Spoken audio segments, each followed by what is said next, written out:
Ang sitwasyon sa gitnang silangan ay muling lumalala at sa kabila ng kasunduan sa tigil putukan, muling napapalitan ng mga atake ang Estados Unidos at Iran. Ngayon, sinabi ng Bahrain na inatake sila ng missile ng Iran sa kanilang teritoryo. At bago nito, inihayag ng Corps ng mga tagapagtanggol ng Islamikong Revolusyon ang pag-atake sa isa pang tangke sa kipot ng Hormuz, na ayon sa Tehran ay lumabag sa mga patakaran ng pagdaan ng mga barko sa kipot. Matapos magsagawa ng airstrike ang Estados Unidos sa Iran bilang tugon sa pag-atake ng Corps ng mga tagapagtanggol ng Islamikong Revolusyon sa Taiwanese na tanker. At lahat ng ito ay nangyari sa loob lamang ng isang araw. Sa gitna nito, ang Israel at Lebanon ay muling nagkasundo sa isang kasunduan ng tigil putukan. Ngunit wala pang isang araw ay muling inatake ng Israel ang teritoryo ng Lebanon bilang tugon sa provokasyon ng Hezbollah. Sa kabuuan, maraming eksperto ang naniniwala na ang Strait ng Hormuz ay bukas lamang sa papel at ang memorandum sa pagitan ng US at Iran ay malapit ng tuluyang mabigo. At dumarami ang mga palatandaan na nagpapakita na sinasadya ng Iran na sirain ang kasunduan. Matapos ang mga kahilingan na inilabas ng mga bansa sa Persian Gulf at pinagtibay sa deklarasyon ng Konseho ng Commonwealth ng mga Estadong Arabo. Ako si Alexei Pechi, tara't pag-usapan natin ang paksang ito ng sabay. Pero bago tayo magsimula, hinihiling ko sa inyo na mag-subscribe sa channel, i-like ang episode na ito at huwag kalimutang mag-iwan ng inyong komento sa ilalim ng video na ito. Mag-subscribe din kayo sa Telegram channel kong Pechi News, nasa video description ng link. Hindi pa man umalis si kalihim ng Estado ng US. Marco Rubio sa gitnang silangan, agad nagwala ang Iran at nagsimula ng bagong pambubumba sa reyon. Ngayong araw, Hunyo 27, umatake ang Iran gamit ang mga drone sa Bahrain. At nitong Sabado, may isang barko na inatake ng hiwalay sa Strait of Hormuz.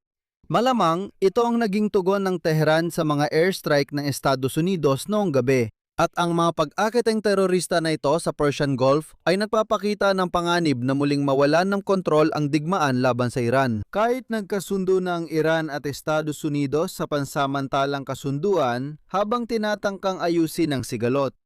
Bilang tugon sa pag-atake ng Iranian drone sa isang container ship na nagtangkang umalis sa kipot noong Huwebes, nang sagawa ang Estados Unidos ng mga airstrike magdamag, ipinagpatuloy ang serye ng mga pag-atake na sumira sa marupok na tigil putukan ng digmaan. Samantala, inanunsyo ng multinasyonal na organisasyong pandagat na pinamumunuan ng hukbong dagat ng Estados Unidos nitong Sabado na palalawakin ang ruta sa Oman Strait of Hormuz para payagan ang papasok at palabas na paglalayag ng mga barko. Malamang na magdudulot ito ng panibagong tensyon sa relasyon sa Tehran na itinuturing ang kipot bilang isang mahalagang sandata sa umiiral na tensyon. Sa relasyon sa Tehran na itinuturing ang kipot bilang pangunahing alas sa nagpapatuloy na negosasyon sa mga Amerikano. Kasama ang mga Amerikano, idinagdag ko rin ng Bahrain ay matinding kritiko ng Iran at dito nakabase ang ika-5 fleet ng US Navy. Kamakailan, nagkaroon ng pagpupulong ang mga ministro ng panlabas na ugnayan ng mga bansa sa Konseho ng Kooperasyon ng Persian Gulf at si US kalihim ng Estado Marco Rubio na nagtapos sa panawagang itigil ang pag-atake ng Iran at buksan ang kipot ng Hormuz. Ang mga kahilingan ng mga bansa sa Persian Gulf ang pangunahing dahilan kaya muling nagpasya ang Iran na umatake. Babalikan natin ito mamaya. Sa pahayag ng kagawaran ng ugnayang panlabas ng Bahrain ngayong araw, sinabi na ilang Iranian ng drone nang umatake sa bansa. Tinawag ang pag-atake bilang hayagang banta sa kaligtasan ng mga mamamayan at residente. Wala pang ulat sa dahilan o pinsala nito. Noong Sabado, naglabas ng pahayag ang paramilitar na grupo ng Revolusyonaryong Gwardiya ng Iran na ipinadala sa pamamagitan ng pambansang ahensya ng balita na IRNO. Sa pahayag, sinabi na ang IRGC ay tumama sa ilang mga pasilidad ng ayon sa kanila, teroristang hukbo ng Estados Unidos sa riyon. Hindi binanggit kung saang lugar ang tinamaan ng pag-atake pero malinaw na sa Bahrain ito. Ayon sa Central Command ng Sandatahang Lakas ng Estados Unidos, sa mga pag-atake noong gabi, tinarget ng militar ang mga Iranian missile at drone complexes, pati na rin ang mga coastal radar stations. Sinabi ni Vice Presidente ng Estados Unidos J.D. Vance na namuno sa mga negosasyon sa Iran noong Biyernes ng gabi sa social media na dapat ayon sa kanya sagutin ng Iran ang tawag. Kung may hindi pagkakaunawaan sa tigil putukan, ang karahasan ay tutumbasan ng ganting atake. Iyon ay isang pahiwatig na kung may nakikita kayong mga problema, tumawag lang kayo, makipag-usap sa amin at aayusin natin ito nang hindi na kailang magpalitan ng mga atake. Ang Estados Unidos at Iran ay nagsasagawa ng negosasyon tungkol sa mga kondisyon ng kasunduan. Kasama rito ang mga issue tulad ng malayang pagdaan ng mga barko sa kipot ng Hormuz na napakahalaga para sa pandigdigang supply ng langis at natural na gas, pati na rin ang kinabukasan ng mga reserba ng mataas na pinayamang uranium ng Iran. Batay sa pansamantalang kasunduan, may 60 araw ang Estados Unidos at Iran para talakayin at ayusin ang mga detalye. Kasabay nito, iniulat ng sentrong Britaniko para sa mga operasyong pangkalakalang pandagat na may isa pang oil tanker na inatake sa kipot noong Sabado, ngunit ligtas ang mga tripulante.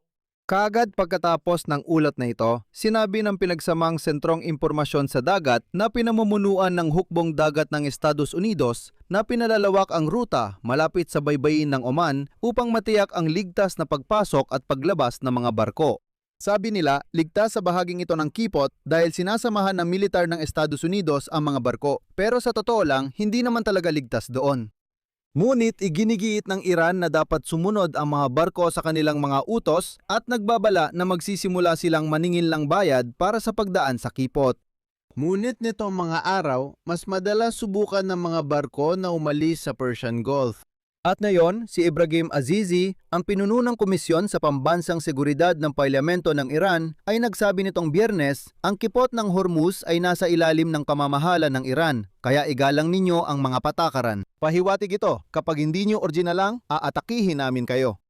Tinanggihan ng Estados Unidos at ng mga bansang Arabo sa Persian Gulf ang mga kahilingan ng Iran at itinuturing na internasyonal na daanan ng tubig ang kipot kahit na teritorial ito ng Iran at Oman. Nagbabala ang pinagsamang sentro ng impormasyon sa dagat ng malaking banta sa mga barko at pinaalalahanan ang mga mandaragat sa presensya ng mga mina at dapat asahan ang presensya ng hukbong dagat ng Estados Unidos habang nagpapatuloy ang operasyon ng pag-aalis ng mga mina. Kasabay nito, inihinto ng International Maritime Organization ng UN noong Biyernes ang bagong pagtatangka ng paglikas ng mga barko at sinabi na hindi ito ipagpapatuloy hanggang sa makakuha ng mga garantiya na ang ibang mga barko ay hindi aatakehin. Sa kabuuan, ayon sa datos ng UN, humigit kumulang 115 barko ang nakalabas mula sa kipot nitong mga nakaraang araw.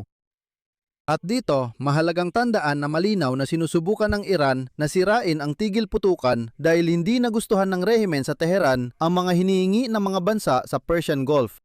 Noong Hunyo 25, naglabas ng pahayag ang US at Persian Gulf countries matapos ang pagpupulong ng Konseho ng Kooperasyon ng mga Estadong Arabo sa Bahrain. Tinukoy ko rito ang pagpupulong ni Marco Rubio kasama ang mga ministro ng ugnayang panlabas ng Mongolia. Mga bansa sa Persian Gulf.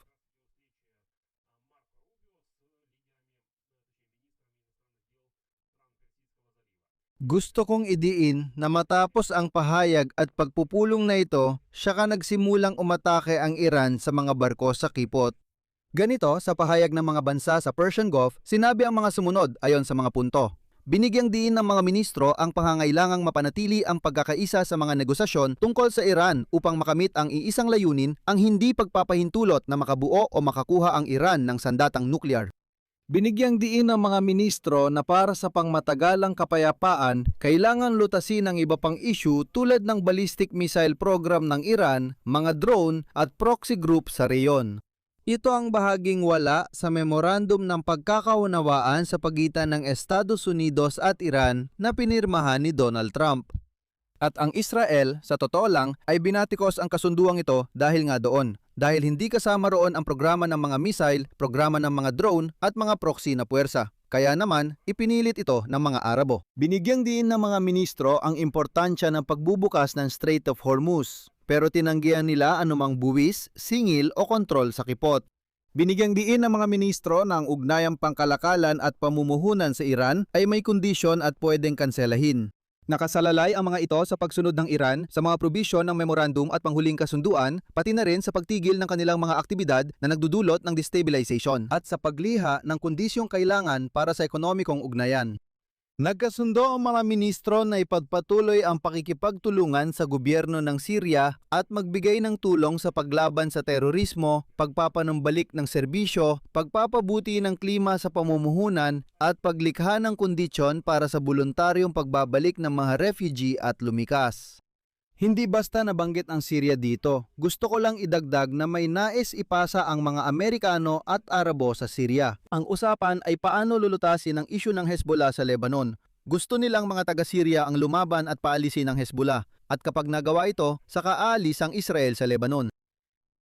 Kinumpirma ng mga ministro ang buong suporta nila sa soberanya, seguridad, katatagan at teritorial na integridad ng Lebanon. Ikinatuwa nila ang nagpapatuloy na bilateral na negosasyon ng Israel at Lebanon sa tulong ng Estados Unidos na layong magtakda ng mga kondisyon para sa pangmatagalang kasunduang pangkapayapaan tungkol sa seguridad sa pagitan ng dalawang bansa. At nanawagan din ang mga ministro sa ganap na pagdidisarma ng lahat ng proxy na grupo sa Lebanon at sa pagpapanumbalik ng monopolyo ng Estado ng Lebanon sa paggamit ng puwersa. At bilang tugon sa mga ganitong pahayag ng mga ministro ng mga bansang Arabo, sa parehong araw ay naglabas ng babala ang korps ng mga tagapagbantay ng Rebolusyong Islamiko ng Iran at sinabing, kung may anumang barko na magtatangkang dumaan sa kipot ng walang aming pahintulot o labas sa itinakdang ruta, ito ay mananagot sa lahat ng magiging kahihinatnan. At makalipas lamang ang ilang oras matapos yon, ang barkong pang-container na Ever Lowly na may bandila ng Singapore ay inatake ng mga Iranianong drone. Ang pag-ataking ito na unang insidente sa isang barko mula ng pirmahan ng kasunduan ay tinawag ni Pangulong Donald Trump ng Estados Unidos noong Biyernes bilang isang hangal na paglabag sa ating kasunduan sa tigil putukan. Bilang tugon, inatake ng mga sundalong Amerikano ang mga target militar ng Iran sa Ramus Strait noong Biyernes. Bilang tugon, inihayag ng korps ng mga tagapang-alaga ng Islamikong Revolusyon ng Iran na gumanti sila sa pag-atake noong Biyernes sa pamamagitan ng pag-atake sa militar ng Amerika sa Bahrain. Sa madaling sabi, malinaw na ang sitwasyon. Paalala ko lang na ang kasunduan sa tigil putukan ay may probisyon na gagawin ng Iran ang lahat para matiyak ang ligtas na pagdaan ng mga barkong pangkalakalan sa Ramus Strait na dinadaanan ng ikalimang bahagi ng supply ng langis at liquefied natural gas sa mundo. Ang pangunahing konsesyon ng Iran ay ang pagbibigay ng malayang transit. Pero napakahalaga rito kung paano, sino at paano binabasa ang mga salitang ito. Sa interpretasyon ng Iran, ang muling pagbubukas ng kipot ay hindi nangangahulugan ng pagtalikod sa kontrol dito. Sa malabong pagkakasulat ng isang bahagi ng kasunduan, sinasabi na ang Iran at Oman ay magtutulungan sa pagtukoy ng hinaharap na pamamahala ng daan ng tubig na sa katunayan ay nagbibigay kay Tehran ng formal na papel sa pamamahala nito. Ibig sabihin na yon ay maaring tumukoy ang Iran sa isang bahagi ng kasunduan na pinirmahan ni Donald Trump at nagsasaad na may karapatan talaga ang Iran na magtatag ng sarili nitong kontrol sa teritoryong ito sa hinaharap. Habang may negosasyon sa Estados Unidos, ipinakita ng pag-atake ng Huwebes na nais ng Iran magtakda ng sarili nitong kondisyon sa kipot ng Hormuz at kontrolin kung kailan at saan dadaan ang mga barko. Kinundena ng korpus ng mga bantay ng Rebolusyong Islamiko ang mga rutang hindi aprobado ng Tehran bilang hindi katanggap-tanggap, mapanganib at ipinagbabawal. Samantala, habang sinisiguro ni Donald Trump na naresolba na niya ang lahat at hindi kailanman makokontrol ng Iran ang kipot ng Hormuz, naglabas ng mga patakaran ang bagong tatag na pamunuan ng Iran para sa mga usapin ng kipot sa Persian Gulf. Oman, mula sa mga barko ang pagsagot ng authorization form sa pamamagitan ng email kapalit ng garantiya ng ligtas na pagdaan na kinabibilangan din ng insurance. Ibig sabihin nakaisip ng Iran ng paraan para maningil ng bayad sa pagdaan sa kipot na tinatago nila sa likod ng mga salitang tungkol sa insurance ng mga panganib. At ang panganib ay sila rin mismo ang nagbibigay, sila rin ang naniningil.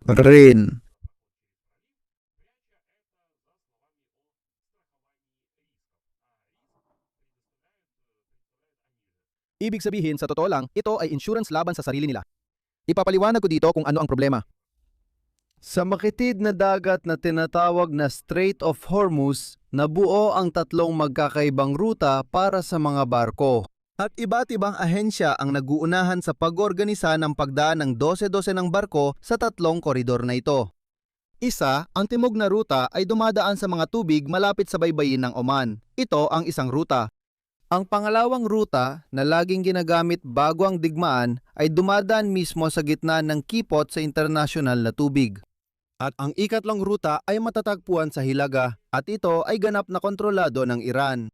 Ito ay naglalagay sa mga operator ng barko sa mahirap na pagpili kung aling ruta ang pipiliin nila sa tatlong ito. Kung pipiliin ang gitnang ruta, ibig sabihin ay yung nasa gitna talaga. Nang kipot o mas malapit sa Oman, malamang ay mabibiktima kayo ng pag-atake ng Iran. Kahit sinasabi ng mga Amerikano na ginagarantiya nila ang ligtas na pagdaan sa baybayin ng Oman, nakita pa rin natin noong Webes na may inatake sa mismong koridor na yon.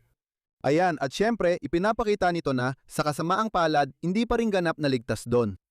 Ang hindi malinaw na pagpili ng ruta ay nagpapahirap sa pagbabalik ng kalakalan sa mga daan ng tubig sa antas bago ang digmaan.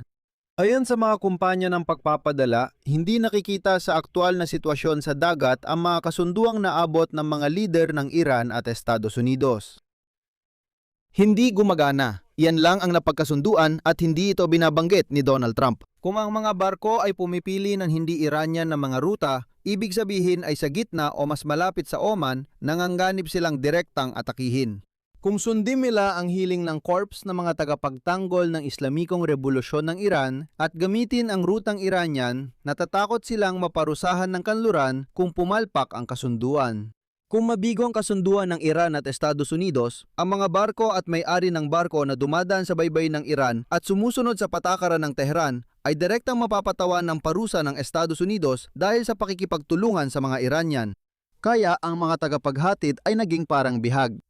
Noong una, tulad ng natatandaan ninyo, humingi ang Iran ng bayad para sa pagdaan, pero kalaunan ay sinabi nilang hindi muna sila agad magpapataw ng buwis.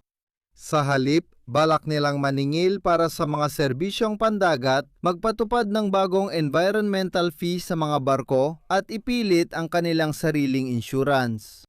Naguluhan ang mga Arabong kaalyado ng US na nag-e-export ng langis sa kipot. Tanong nila, ano ang totoong nagawa ni Trump? Sa totoo lang, naniningil ang mga Iranian para sa pagdaan ng mga barko, tinatawag lang nila ito na buwis, environmental tax, bayad para sa hindi maintindihang mga serbisyong pandagat, insurance at iba pa. Sa madaling salita, tawagin mo man ito kung ano, pero sa totoo lang, ito ay paniningil ng pera para makadaan ng barko. Sa huli, matapos ang pag-atake sa barkong Everlowly noong Webes, tuluyang itinigil ng International Maritime Organization ng UN ang koordinadong humanitarian evacuation kung saan mahigit 500 komersyal na barko na may higit 11,000 na mga marinero ang naipit sa Persian Gulf. Dapat sana may labas na sila sa rehiyon, pero hindi pa sila may lalabas ngayon. Kasabay nito, may malaking problema rin sa kapayapaan ng Israel at Lebanon.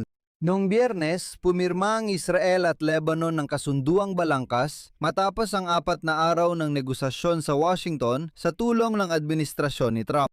Pero ang problema, isa na naman itong kasunduang pangkapayapaan sa pagitan ng Israel at Lebanon pero hindi naman talaga nakipagdigma ang Israel sa mga autoridad ng Lebanon. Laging nakikipaglaban sila sa mga mandirigma ng Hezbollah na hindi kasama sa negosasyon at hindi pumirma sa kasunduan. Hindi pa lumilipas ang isang araw, nagkapalitan na naman ng atake ang Israel at Hezbollah. Dito ko tatapusin, ilagay ang opinyon at konklusyon ninyo sa comments sa episode na ito. Mag-subscribe, pindutin ang kampanilya at ilike kung gusto ninyong suportahan ang trabaho ng Israel. Maaari ninyo itong gawin sa pamamagitan ng kahit anong donasyon gamit ang mga link at detalye sa deskripsyon ng video na ito. Yun lang, ingatan ninyo ang inyong sarili. Paalam sa lahat.